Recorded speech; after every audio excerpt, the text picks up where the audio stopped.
Hi friends, வணக்கம். Welcome to my channel. இன்றைக்கி ரொம்ப ஈஸியாக செய்யக்கூடிய ஈவினிங் ஸ்நாக்ஸ் பட்டர் முறுக்கு எப்படி செய்கிறதுன்னு தான் பார்க்க போகிறோம். இது ஒரு 10 நிமிஷத்தில் டக்குன்னு இந்த முறுக்கை ரெடி பண்ணி கொடுத்துடலாம். வாங்க இந்த முறுக்கு எப்படி செய்கிறதுன்னு வீடியோக்குள்ளே போய் பார்க்கலாம். ஒரு மிக்ஸி ஜார் எடுத்திருக்கேன். அதில் அரை கப் அளவுக்கு பொட்டுக்கடலை சேர்த்துருக்கேன். இப்போ இதை நல்லா அரைச்சி எடுத்துக்கோங்க. இப்போ ஒரு ஜல்லடை வச்சுட்டு அதில் நம்ம அரைச்ச மாவை கொட்டி நல்லா சலிச்சு எடுத்துக்கலாம்.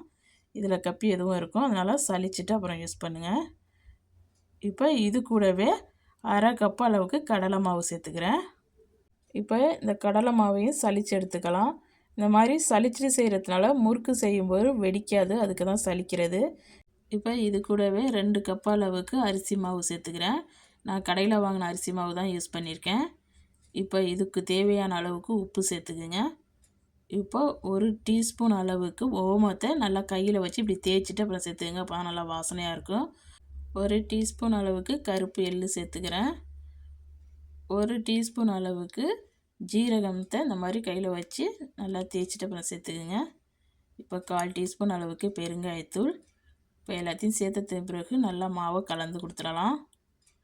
இப்போ இது கூடவே ரூம் டெம்பரேச்சரில் உள்ள பட்டரில் 2 டேபிள் ஸ்பூன் அளவுக்கு சேர்த்துக்கிறேன். பட்டர் சேர்த்துட்டு மாவில் எல்லா பகுதியிலையும் இந்த பட்டர் படுற மாதிரி நல்லா கலந்து கொடுத்துருங்க. பட்டர் 2 டேபிள் ஸ்பூன் அளவுக்கு சேர்த்திங்கன்னா கரெக்டாக இருக்கும். இப்போ நல்லா மாவில் பட்டர் எங்கும் படுற மாதிரி கலந்தாச்சு. இப்போ இது கூட தேவையான அளவுக்கு தண்ணி சேர்த்து மாவை நல்லா பிசைஞ்சு எடுத்துக்கலாம். நான் பச்சை தண்ணி தான் ஊற்றி பிணைகிறேன். இந்த மாதிரி கொஞ்சம் கொஞ்சமாக மாவில் தண்ணி சேர்த்து பிணைஞ்சிக்கிடுங்க. ஒரே சமயத்தில் நிறையா சேர்த்துட்டிங்கன்னா கூடுதலாக போயிடும். மாவு இந்த மாதிரி இருக்கணும். ரொம்ப டைட்டாகவும் இருக்கக்கூடாது, ரொம்ப கட்டியாகவும் இருக்கக்கூடாது. தண்ணி கொஞ்சம் கொஞ்சமாக சேர்த்து இந்த மாதிரி பிசைஞ்சு எடுத்துக்கோங்க. இப்போ நம்மளுக்கு மாவு சூப்பராக தயாராகிடுச்சு. நல்லா சாஃப்டாக இந்த மாதிரி இருக்கணும் மாவு. இப்போ இந்த மாவு காயாமல் நம்ம மூடி போட்டு மூடி வச்சிடலாம். இப்போ முறுக்கு செய்கிறதுக்கு முறுக்கு வரை எடுத்திருக்கேன். அதில் ஸ்டார் வச்சு தான் இன்றைக்கி எடுத்திருக்கேன். இப்போ நம்ம இதில் எண்ணெய் தடவிக்கலாம். அப்போ தான் நம்ம முறுக்கு புளியும் போது ஈஸியாக இருக்கும்.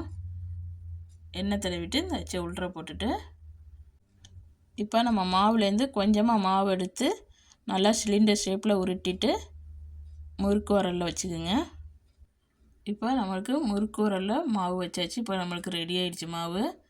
இப்போ ஒரு கடாயில் எண்ணெய் விட்டுருக்கேன். எண்ணெய் நல்லா சூடானதுக்கு பிறகு அடுப்பை மீடியம் ஃப்ளேமில் வச்சுட்டு இப்போ நான் புளிகிற மாதிரி புளிஞ்சு விட்டுக்குங்க.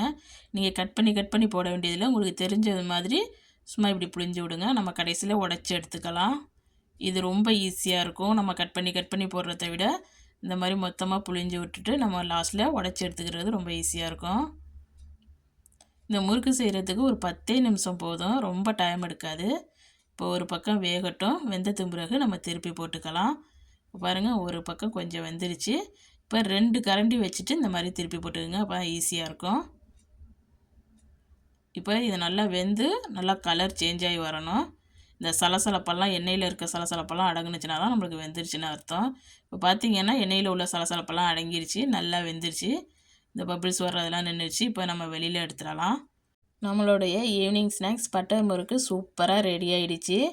நல்லா மொறுன்னு சூப்பராக ரெடி ஆகிடுச்சு. இந்த மாதிரி நீங்கள் உடச்சி எடுத்துக்க வேண்டியதான். உங்களுக்கு வேண்டிய சைஸில் இந்த மாதிரி உடச்சி எடுத்துக்கோங்க.